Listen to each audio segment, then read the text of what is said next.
Our thanks to Jimmy Turner. He is a real believer in the ornamental grasses. I am as well. We have other ornamental grasses. This is Bermuda grass. We ornament our lawns with beautiful Bermuda grass. Dr. James McAfee with the Texas AgriLife Extension, my lifelong friend, is the best turf guy in Texas. That's my official title for him. And Jim has joined us again today. We're going to talk about overseeding of lawns. Okay. You and I are not exactly on the same page. I'm kind of on the edge of the page because I don't know much. What's your opinion of overseeding? Well, I think one of the things I always try to talk about overseeding, you know, if you have a property like the Arboretum, yes, overseed, because you want the color, you want the attractive lawn.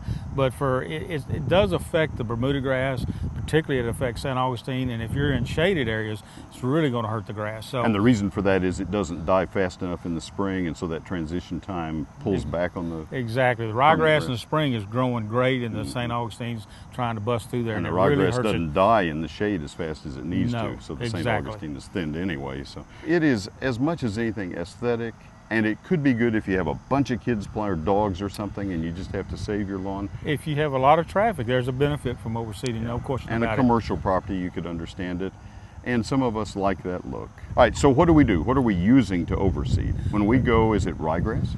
What I like to recommend is the perennial ryegrass. Perennial means it's going to live forever, but it doesn't here. Not in the south, it won't, but up north it will. All right. The perennials are finer texture, darker green, more lower growing type than the annual. The annual is more of an erect growth, wider blade, and I just think perennials make such a prettier lawn. You get a little rain in March, annual can get away from you. It's like mowing lettuce to go out You're there baling hay. Yeah, you really are, and it looks ugly when Yes. you have to do that, and perennial is so much finer and so much easier to maintain. Now, one of the things I should mention, Dr.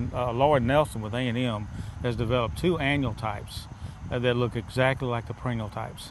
And the beauty of the annual types is they will transition out faster. Meaning that they die away earlier in May or late April. Exactly. They don't hang on to June or July. Are they available? Oh yeah, they're available. I like doing it for certain situations. I just think for the average lawn, it can create problems if not done right.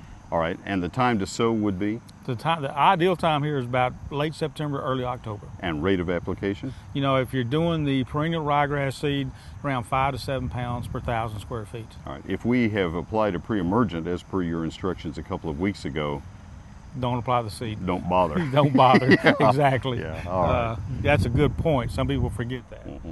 And Jim, the one other thing that I'll ask, and that is somebody who has a new lawn, bare area, and it's getting closer toward the winter and it's too late to plant sod of St. Augustine or Bermuda, is ryegrass an option to get you through the winter and just hold that soil in place? Most definitely. I would recommend it. Thank you, my friend. You bet. Joe. We are going to go to the Cessna House. You've always wanted to go to the Cessna House. You got to see this. It'll be coming up in just a moment.